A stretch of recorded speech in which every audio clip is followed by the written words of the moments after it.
Hello, systemic coaches, and it's good to be here. As I promised you, I'm going to create these mini videos for you with answering questions that you're coming with on our systemic group. And here are the first ones. Procrastination is a recurring issue with many clients. And the question was, what are some useful, maybe relevant questioning strategies that you recommend?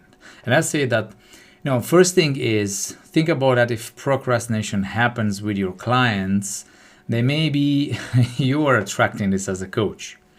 So I'm asking this, are you doing the same?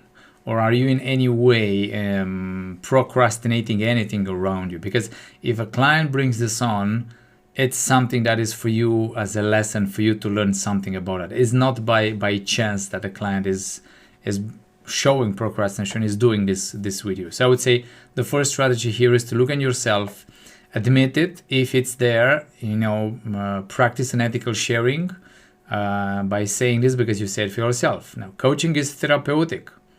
The first thing we can do is look at what the clients do to us and ask ourselves, why is this client doing this with me? Who is this client for me? What do I need to learn from this coaching process? Now, the second strategy is suppose you did this, or suppose you don't have procrastination, which I doubt. This should be something connected there because we're a system. You can create awareness on the fractal. For example, do you see that everywhere, somewhere else in your life? So that's creating awareness of that fractal of or the pattern of procrastination, so that the client can see it around them. And then you can also ask yourself, am I see it anywhere in my life? So, maybe I'm not aware and my client is just helping me become aware of this. Now, another strategy here would be to confront the client. This is more basic. This is more on the operational thing. The first two are more strategic, more systemic. Now, confronting the client, if the client, for example, from one session to the other says something and does something else, actually they don't do it, then it's worth, confront the client and say, I'm observing this, that you're saying one thing and you're not doing what you're saying. And I'm just wondering, what is your take on this? And I'm okay with each of the options. But I just wanted to bring this on and invite you to reflect on what I just said and, what is happening. So confront the client in a respectful way, in a positive way, but also don't let the client sleep if they procrastinate on their actions. And maybe that procrastination is linked with one of their themes. And if it's not, that may be recontracted there. The last strategy here is, on an even more basic level, ask what are the benefits of procrastination. For example, say, if you procrastinate, what does this let you do that you would not be able to do it? If you do it, at least do it professionally. And say if you do it professionally, you procrastinate professionally, then what would be the purpose? What else would you do quality-wise better because you procrastinate? So that's one thing, and that's on one question that I got there. So this is the second question, which is about how is the concept of karma related to the systemic coaching approach and the idea of not stepping into a consultant role. And that's very interesting, especially because I know it's coming from you, Olivia. My first reaction to this is that, if you think of coaching as a connection with karma, the karma as it is understood by the meaning, what is your debt list where you've done all your negatives and you need to clean this up. Maybe you may need to clean up your karma by doing coaching, and maybe coaching serves a wonderful purpose for that. And the question is, how do you do it in a respectful way with your client and by appreciating your client for who they are and for what they do. So that's one idea here. You may be looking at coaching, if you really want to push it, like being an opportunity for you to clean up your karma if you've did anything in your past reincarnations, and you believe in that, and then you want to clean this up. Now, on another dimension, I want to introduce the idea of dharma here, which dharma in the Tibetan philosophy is the way. So there are two. It's dharma and karma. Karma is the negative, what you've done and you need to clean up. Dharma is what is your focus. Why are you here? In irrespectively of whether you believe or not, or don't believe into reincarnation. Maybe you believe that we're just in one life here and then we're out. The question is, what is your purpose? What is your way? What is your path? And the question is, are you centered and focused to be on your path or not? And maybe coaching could be for you an opportunity to say, if you coach people, does that mean that you're keeping yourself on your path?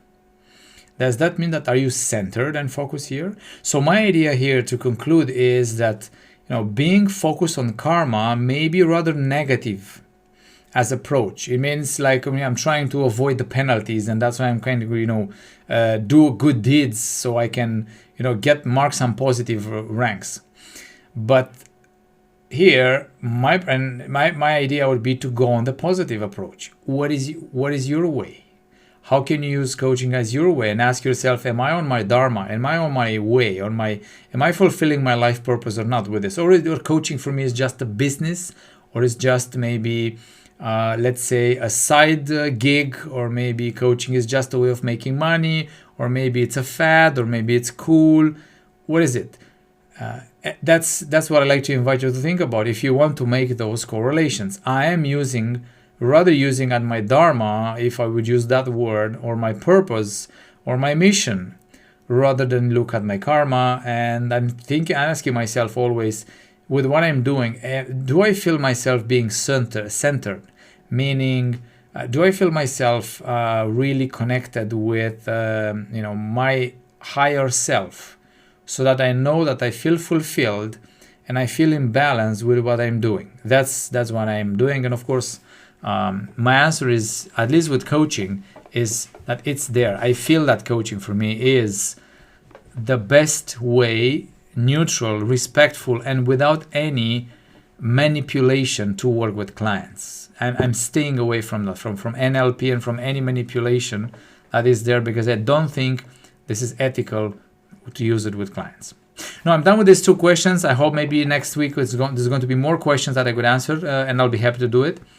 And of course, we can develop more onto that part of karma and dharma, and that is on one way. I've done a lot. I've done kind of a good amount of practice into Tibetan meditation and Tibetan teachings, besides the Christian teachings, and I've made a lot of correlations. So if anyone is interested into that, maybe we can set something on this. We can kind of like mini Zoom session to talk about more and about that, and about how can you feel in a way yourself in control. Now I want to close that video with an example of coaching session when I use jokes. We have also that, and there is a reference in the fundamentals about sometimes joke with the client, or we use jokes in a let's say practical and connected way.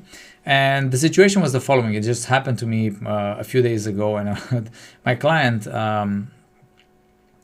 one of the topics that he brought into the session, I think it was the second topic or so, she said about, okay, I want to know how can I switch off my colleagues in such a way that my team members become more professional, and they're more focused on the quality they do rather than the quantity. So they're paying more attention also to the qualitative KPIs, not just the quantitative KPIs. And so how can I do it? And I want to find a way, figure out a way that I can talk to my people about that. So that moment, I just, it just flashed like a bulb in my head, and I felt the need to say a joke, and it's the joke with the light bulb.